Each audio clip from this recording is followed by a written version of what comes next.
All right, back here on Wick's Galaxie. I'm getting a little frisky getting bushings out. So I use the old grandpa method of burn out the rubber with the torch and then use the air hammer to knock everything out. Idle arm bushing out and done. Lower control arms all out and done, ready to be blasted.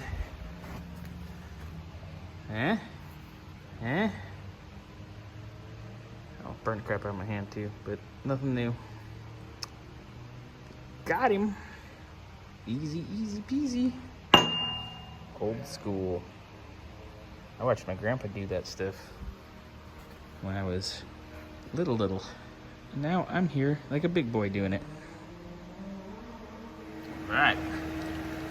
Making short work of the front slugs here where the offset shafts go.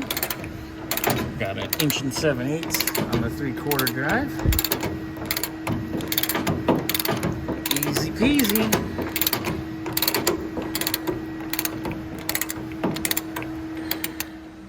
All right, Wick's got these cool offset shaft conversion kits, which get rid of that stupid offset shaft. Pretty awesome.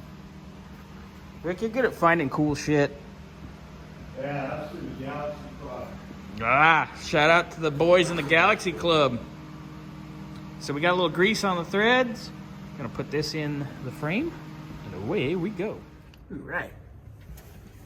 So in the past, we had a plug in here, and the torch made short work of that. Then we had to chase the threads. Now the probe for the choke is in nicely. Problem is, damn thing's too fucking long. What else is new? Oh, God.